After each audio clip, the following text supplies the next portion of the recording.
If you're like me, you saw this in an ad somewhere and said, damn, this thing might be really good for my Steam Deck. But is it? Let's check it out. Let's go into the Bungalow world.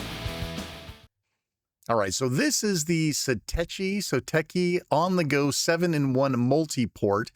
It's obviously a hub and not a dock. See, this is a dock. The dock would hold your Steam Deck. This is more like a puck, a hub puck that would attach itself magnetically to the back. It's got all these cool ports and everything. You're thinking, oh, this must be great.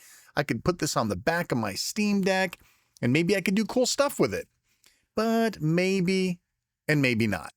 What I have here is the LCD Steam Deck sitting in this dock. I'm going to push it to the side. Let's open this guy up. We'll make this quick. I do like the packaging. Very clean. Life made easy. Okay, here's the puck. And here's some paperwork, blah, blah, blah. Where is that ring? I think it's in here. This is the magnetic mounting ring. So this is what you would stick to your phone, your laptop, or the back of the Steam Deck to allow you to attach this hub. This magnetic clip-on stuff is like all the rage right now, so I'm not shocked to see yet another one. But let's take a closer look at said puck, shall we? The cable is integrated and it rolls up into itself, which is kind of nice. You don't have cables climbing all over the place. You got a nice little puck, fits in your pocket, kind of nice. And let's take a look at the ports. We have a couple of USB-A ports. We have an Ethernet port, and we have an HDMI port and 2 SD cards as well as 100-watt USB-C in. So it's got the makings of what you need. All right, so essentially what you would do is mount this ring on the back and then take the puck and you would attach it to the back. Pretty straightforward. I've done tons of projects with this thing. I'm not going to put the ring on though. I don't want to waste this ring on the back of my LED. So let's get a device that does have something on the back already, which is my OLED. You can see I already have a magnetic plate on the back that I use for various hard drives and things like that. This will stick on here just fine. We'll plug in the rather short cable, which actually makes sense here. And let's see where the power plug ends up. So the idea is you want the power plug to go towards the bottom so that you could plug in the power from beneath. And look at that. When it's all wrapped up, it fits perfect. There's the power plug. That's probably the best selling point of this puck, to be honest with you.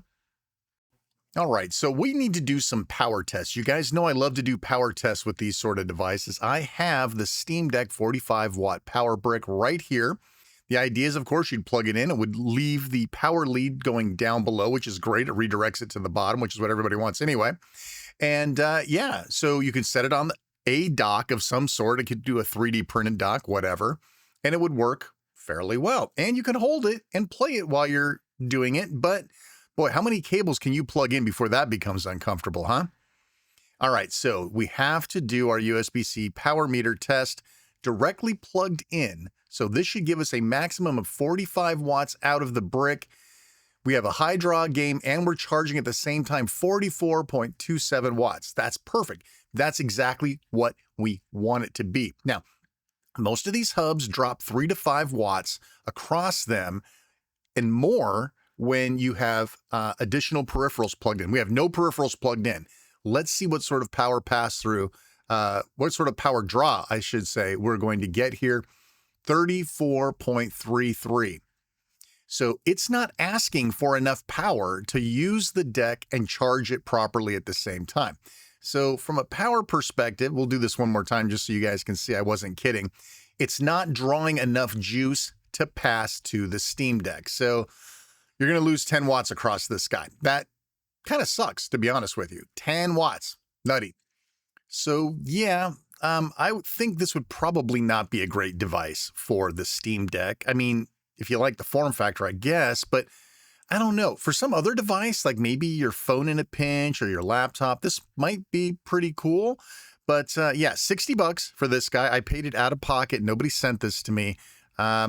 Hopefully I saved somebody from actually buying one from your Steam Deck because it did look kind of cool. Well, listen, that's going to do it here. Like, subscribe, hit the bell if you like what we're doing. I'm Shane R. Monroe. Thanks so much for watching. Take care, and we'll see you next time.